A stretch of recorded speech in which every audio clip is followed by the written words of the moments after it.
मेरे सभी किसान भाइयों को नमस्कार। मेरा नाम है नितेश जैन और आप सबका स्वागत करता हूं मैं अनाज के इस ऑफिशियल यूट्यूब चैनल पे। दोस्तों, आज के इस वीडियो में हम आपको जानकारी देंगे अडामा कंपनी की शामिर दवाई के बारे में। जी हाँ दोस्तों, शामिर दवाई, जिसको कि हम समीर दवाई भी बोलते हैं, इस वीडियो के माध्यम से इस दवाई की तमाम तरह की उपयोगिता आपको बताएंगे, इसके टेक्निकल नाम के बारे में जानकारी देंगे और साथ ही साथ में इसकी डोज के बारे में, इसकी मात्रा के बारे में भी बताएंगे कि कितनी मात्रा में आपको शामिर दवाई लेनी है, कौन कौन सी फसल में कितने लीटर पानी के साथ में इसको मिलाकर घोल बनाना है, कितने एकड़ खेत में इसको करना है, कौन कौन सी फसल में आप इसको कर सकते हो, अन्य कोई दवाई मिलानी है या नहीं मिलानी है, ये तमाम जानकारियां देंगे दोस्तों। आपको विस्तार से और विस्तृत रूप से बताएंगे महत्वपूर्ण बातों की श्रृंखला में। और वीडियो के अंत में, जैसा कि हम हमेशा बताते हैं, दवाई करते समय आपको किन किन बातों की विशेष सावधानियां रखनी चाहिए, उन सब के बारे में भी आज जानकारी देंगे दोस्तों आपको। तो आपका ज्यादा समय ना लेते हुए वीडियो की शुरुआत करते हैं, लेकिन उससे पहले अगर अभी तक भी लाइक का बटन नहीं दबाया हो तो प्लीज लाइक का बटन जरूर दबा दीजिए और सब्सक्रिप्शन तो जरूर कर लेना है दोस्तों अपने चैनल को। इसका उपयोग आप मुख्य रूप से मिर्च और सेब की फसल में कर सकते हैं, मोती, बाजरा इत्यादि दूसरी फसल में भी कर सकते हैं। मैं आगे और आपको विस्तार से बताऊंगा, क्योंकि इसका टेक्निकल नाम है दोस्तों टेबिकोनाजोल 6.7% और कैप्टन 26.9% WWSC फॉर्मुलेशन में ही उपलब्ध है। तो टेबिकोनाजोल के बारे में तो आप सब जानते हैं, करीब करीब लगभग सभी किसानों ने कहीं ना कहीं इस्तेमाल किया है, लेकिन ये कप्तान क्या टेक्निकल है, इसके बारे में आपको महत्वपूर्ण बातों के सेक्शन में बताएंगे। लेकिन उससे पहले आप जान लीजिए इसकी डोज, क्योंकि दोस्तों ये सेब और जो हमने फसलें बताई थी, उसके अलावा अंगूर, तंबाकू, सरसों, काली मिर्च, मोती, बाजरा, इनमें भी इस्तेमाल होता है। तो आपको डोज ये ध्यान रखनी है कि जैसे अगर मैं अंगूर की डोज बता रहा हूं तो ये मान लीजिए कि एप्पल की भी वही डोज है, सेब की भी वही डोज है, 1 लीटर प्रति एकड़। ये ग्राम यहां पर गलत प्रिंट हो रखा है क्योंकि ये तरल फॉर्म में, लिक्विड फॉर्मुलेशन में दवाई है।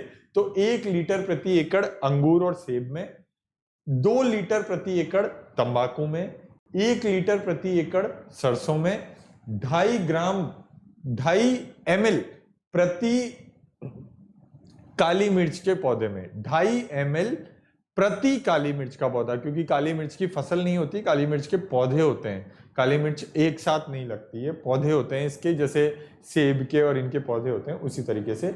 मोती बाजरा में 800 ml प्रति एकड़ के हिसाब से आपको ये दवाई लेनी है, बताई गई डोज के हिसाब से ही लेनी है दोस्तों। 1 एकड़ में आपको 10 स्प्रे टैंक का इस्तेमाल करना है। स्प्रे टैंक मतलब वो जो 15 से 18 लीटर पानी की टंकी आती है, वो टंकियां आपको 1 एकड़ में 10 टंकियां लगानी है, और तभी आपकी दवाई में प्रॉपर तरीके से, अच्छी ढंग से स्प्रे हो पाएगा। अब दोस्तों आगे बढ़ते हैं और बात करते हैं महत्वपूर्ण बातों की। ये सेब की पपड़ी, मतलब एप्पल की जो पपड़ी खिड़ती है, उसको रोकता है। मिर्च एंथ्रेक्नोनोज, जो मिर्च में जल्दी टूटने की बीमारी आती है, जल्दी खिड़ जाती है, उसको रोकता है। और फलों के सड़ने से बेहतर सुरक्षा प्रदान करता है और फलों को सड़ने भी नहीं देता है, उसमें रोग प्रतिरोधक शक्ति को बढ़ाता है, पौधे को हरा भरा तंदुरुस्त रखता है, निरोगी रखता है, इसलिए पौधा, फल जल्दी सड़ता नहीं है। यह एक उपन्यास कवकनाशी है जिसमें डबल मोड ऑफ एक्शन है। जी हाँ दोस्तों, क्योंकि इसमें 2 तरह के टेक्निकल हैं, तो इसमें डबल मोड ऑफ एक्शन है, और इसीलिए टेबिकोनाजोल के साथ साथ जो कैप्टन का एक इसमें नया वो उपचार दिया है, उसी से ये डबल ग्रोथ भी करता है। इसमें ट्रांसलामाइनर गुणों के साथ संपर्क और प्रणालीगत कार्रवाई दोनों है। जी हाँ दोस्तों, ये सिस्टमिक फंजीसाइड है, मतलब आप इसको पौधों पे, पत्तों पे, जड़ों पे, टहनियों पे, कहीं पे भी डालें, पौधा पूरा अपने आप को अवशोषित कर लेगा, दवाई को ले लेगा। और प्रणालीगत भी है, अगर आप पौधे पे डालते हैं तो पौधे तो असर करेगा ही सही। ये एक बहु साइट संपर्क कवकनाशी के रूप में कार्य करता है, जो कवक में श्वसन और ऊर्जा उत्पादन को रोकता है और साथ ही स्टेरॉल जैव संश्लेषण में बाधा डालता है, जिसके परिणाम स्वरूप बीजाणु अंकुरण को रोकता है और कवक के विकास को प्रतिबंधित करता है। जी हाँ दोस्तों, ये बहुत जबरदस्त चीज है, इसकी बहुत जबरदस्त जानकारी है। ये कवक के विकास के कई चरणों में कार्य करता है। बीजाणु अंकुरण, होस्टेरिया, हाइपल विकास। मतलब अगर आप इसको शुरुआती अवस्था में डालते हो, बीजों की अवस्था में डालते हो, मतलब बीज उपचार के रूप में डालते हो, तो भी ये काम करेगा। जो जब पौधा जस्ट उगा ही होता है, जस्ट सिरा उसका निकलता है जमीन के ऊपर, उस टाइम अगर इसका स्प्रे करते हो तो काम करेगा। और जब पौधा बड़ा हो जाता है, फूल आने लगते हैं, तब काम करेगा। और जब फल आने लगते हैं तब तो काम करेगा ही सही। मतलब किसी भी अवस्था में, किसी भी स्प्रे में आप अन्य किसी भी दवाई के साथ में इसको मिलाकर कर सकते हैं। इसका बहुत अच्छा परिणाम आपको देखने को मिलेगा। ये कार्यवाही की अनूठी दोहरी एक्शन के कारण रोग चक्र के कई चरणों पर कार्यवाही करता है और रोग का प्रभावी और कुशल नियंत्रण करता है। एससी फॉर्मुलेशन का उपयोग करने में आसान के साथ अद्वितीय उत्पाद है। क्योंकि ये एससी फॉर्मुलेशन में, तो इसलिए इसका उपयोग करना भी बहुत ज्यादा आसान हो जाता है, क्योंकि लिक्विड दवाई है, घोल वोल बनाने की ज्यादा टेंशन लेने की जरूरत नहीं है। ये उच्च वर्षा स्थिरता के साथ प्रतिरोध प्रबंधन और बेहतर कवरेज, फाइटोटॉनिक प्रभाव, बेहतर शक्ति और अच्छी फसल स्टैंड प्रदान करता है। जी हाँ दोस्तों, ये बहुत ज्यादा अच्छी चीज है इस दवाई की, और ये तमाम महत्वपूर्ण जानकारियां आपको रखनी जरूर चाहिए, क्योंकि ये दवाई किसी भी रूप से, किसी भी दवाई से कमजोर नहीं है। ये प्रकाश संश्लेषण क्रिया में बहुत अच्छा काम करती है। ये बारिश के समय में भी इस दवाई का असर बरकरार रहता है। लेकिन फिर भी हम कहेंगे कि आपको और ज्यादा इसकी इफेक्टिवनेस देखनी है तो आप अच्छी सी कंपनी का चिपकू सर्फिकेंट इस्तेमाल करिए, उससे आपको परिणाम और अच्छा देखने को मिलेंगे। अब बात कर लेते हैं, चित्र के माध्यम से आपको ये बताया गया है कि कौन सी फफूंद का क्या नाम होता है। जैसे ये अल्टरनेरिया लीफ स्पॉट, ये लीफ ब्लाइट, ये कोमल फफूंदी, ये खस्ता फफूंदी, ये चिपचिपा तना झुलसा, ये रिंग स्पॉट, ये लेट ब्लाइट, ये टारगेट स्पॉट, ये सफेद जंग इत्यादि।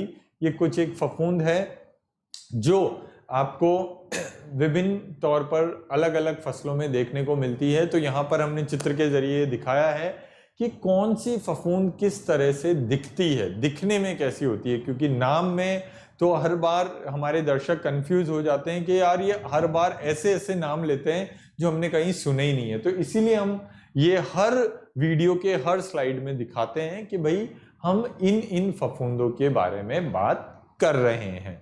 ये थी तमाम जानकारी। अब बात कर लेते हैं सावधानियों की। सावधानी रखना बेहद जरूरी है दोस्तों, क्योंकि सावधानी हटी दुर्घटना घटी। बच्चों को दवाई की पहुंच से हमें बहुत दूर रखना है। दवाई अगर लिक्विड फॉर्मुलेशन में है, तरल पदार्थ में है, तो दवाई को अच्छे ढंग से हिला के फिर ही उसका घोल बनाना है, ताकि दवाई के बोतल के कोनों में दवाई चिपकी नहीं रहे।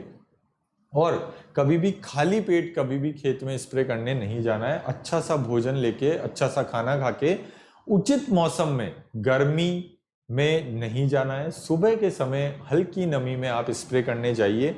ठंडे ठंडे वातावरण में स्प्रे करिए, आप भी ठंडे रहेंगे, दवाई भी बहुत अच्छा काम करेगी, दवाई उड़ेगी भी नहीं। और शाम के समय या फिर स्प्रे करिए, अगर सुबह नहीं कर पाते हैं तो कोशिश ये करिए कि सुबह के समय स्प्रे हो, ताकि 11 बजे तक तो आप फ्री होके घर पे वापस आ जाएं, अन्य कोई आपका काम कर लें। दवाई सुबह के समय में अच्छा काम इसलिए करती है दोस्तों, क्योंकि सुबह नमी बहुत अच्छी रहती है और वातावरण में बहुत अच्छी शुद्धता रहती है, तो पौधा जल्दी से चीजों को ले लेता है। और दोस्तों, दवाई छिड़काव करते समय आपको हाथ के दस्ताने, मुंह पे मास्क जरूर लगाना है। कभी भी बिना इनके आपको स्प्रे नहीं करना है। बेहतर परिणामों के लिए हमेशा नैपसैक स्प्रे पंप और फ्लैट फैन नोजल का ही उपयोग करना है। जितना हो सके दोस्तों, खाली बोतल, खाली शीशी, खाली थैली, खाली कट्टा, दवाई का इस्तेमाल करने के बाद में जो ये खाली पैकेट बचते हैं, इसको तोड़ मोड़ के आबादी से दूर अपनी जमीन में या किसी और की जमीन में गहरा गड्ढा खोद के गाड़ दीजिए। अन्य किसी भी उपयोग में इन खाली बॉटल्स को आपको नहीं लेना है। ये विशेष सावधानी आपको बरतनी है दोस्तों। हवा से विपरीत दिशा में कभी भी आपको स्प्रे नहीं करना है। मतलब जिस दिशा में हवा बह रही है उसी दिशा में आपको स्प्रे करना है, ताकि दवाई की एकमात्र बूंद भी वेस्ट नहीं जाए और दवाई का आपको व्यापक असर देखने को मिले फसल में ही, न कि आपके मानव शरीर पर दवाई लग जाए जिससे कि कोई दुर्घटना हो सकती है, क्योंकि ये सब विषैले पदार्थ होते हैं, केमिकल कंपोजिशन होते हैं, कहीं ना कहीं मानव शरीर के लिए खराब होते हैं। इसीलिए मधुमक्खी पालन के क्षेत्र में और मछली पालन के क्षेत्र में भी आपको दवाई का उपयोग नहीं करना है, या करें तो बहुत ज्यादा सावधानी रखनी है। फसल कटाई से 15 दिन पहले तक आपको दवाई का स्प्रे नहीं करना है दोस्तों। 15 दिन के पहले पहले आप कर सकते हैं, 15 दिन के बाद आपको नहीं करना है। मतलब फसल जब कटने लगे तो उससे 5-10 दिन पहले, 20 दिन पहले आपको स्प्रे बंद कर देना है, वरना जो एंड प्रोडक्ट होता है, जो हमारी फसल निकल कर आती है, उसमें भी दवाई के अणु रहते हैं और वो कहीं ना कहीं फसल को नुकसान पहुंचा सकते हैं। ये थी तमाम सावधानियां।